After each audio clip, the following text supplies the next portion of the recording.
वाह माशाल्लाह से कितनी यमी सी जो देखें आप, हमारी स्वीट डिश तैयार है।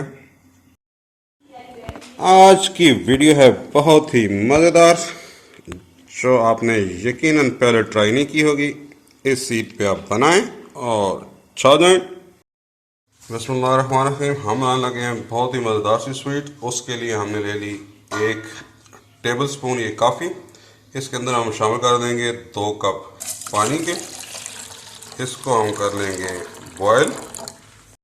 से 2 डब्बे को ले लेंगे जी इनकी क्रीम को।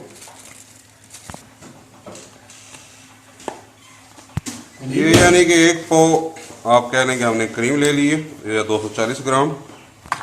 इसको हम अच्छी तरह से मिक्स करेंगे।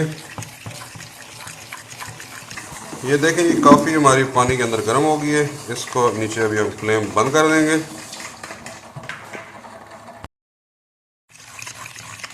टीस्पून इसके अंदर चीनी पाउडर शामिल कर देंगे। इसको अच्छी तरह से हम कर लेंगे मिक्स। कोई भी चॉकलेट लेंगे, उसको इस तरह से बारीक बारीक काट लेंगे टॉपिंग के लिए।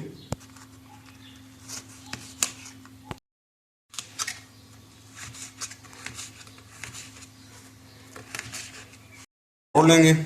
जो हमने काफ़ी वाला पानी गर्म किया हुआ था उसके अंदर इसको डिप करेंगे और इसको यूँ रखते जाएंगे। ये हमने एक तय लगा ली। अब इसके ऊपर क्रीम डालेंगे, जो हमने क्रीम तैयार की थी। इसके ऊपर वो जो क्रीम हमने मिक्स की थी चीनी वाली, उसकी हम तय लगा देंगे। थोड़ा सा इसके ऊपर स्प्रिंकल कर देंगे वो जो हमने चॉकलेट काटी थी। ये अभी हम दूसरी तय लगा के लेंगे जी। उस तरह से केक रस को हम काफ़ी वाले पानी के अंदर डिप करेंगे। ये जी हमने दूसरी तय लगा दी। अब इसके ऊपर फिर हम क्रीम लगाएंगे। इसके ऊपर आप चॉकलेट की हल्का सा स्प्रिंकलर दे देंगे इस तय के ऊपर।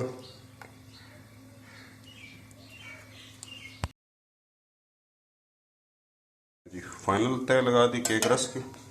इसके ऊपर थोड़ा थोड़ा आप और काफ़ी वाला पानी जो है ना वो इनमें एब्जॉर्ब करवा देंगे।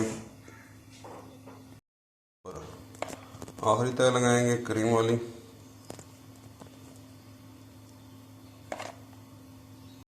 हमारी फाइनल लेयर लगी। अब इसके ऊपर हम चॉकलेट वाली टॉपिंग कर लेंगे। ये जी हमने इसके ऊपर चॉकलेट स्प्रिंकल कर दिए। अभी इसको हम रख देंगे कुछ टाइम के लिए फ्रीज़र के अंदर बर्फ़ वाले खाने में, और फिर जब हमने इस्तेमाल करना होगा, इस्तेमाल करने से हम इसको आधा घंटा पहले वहाँ से निकाल लेंगे। अगर आपने ज़्यादा लंबे अरसे के लिए रखनी है तो फिर आपने ज़्यादा देर के लिए बर्फ़ वाले खाने में इसको नहीं रखना। तो ये हमारी मज़ेदार सी काफ़ी रूफ स्वीट तैयार है। इसमें आपको बिल्कुल जो है ना वो ज़्यादा मेहनत की ज़रूरत नहीं है, बहुत आसानी से और बहुत आराम से तैयार हो जाती है और जायके में भी बहुत ही मज़ेदार। के ऊपर ड्राई फ्रूट्स भी डाल सकते हैं स्प्रिंकलर के तौर पे। मैंने इसके अंदर थोड़े चॉकलेट और बिस्किट मिक्स करके वो ऊपर स्प्रिंकल कर दिए, क्योंकि इसका बहुत ही क्रंची सा और मज़ेदार सा टेस्ट आता है। मज़ीद अच्छी अच्छी वीडियोस के लिए हमारे चैनल को सब्सक्राइब कीजिए। मिलते हैं नेक्स्ट टाइम किसी नई वीडियो के साथ। तब तक के लिए अल्लाह हाफिज़। अस्सलाम वालेकुम व रहमतुल्लाह।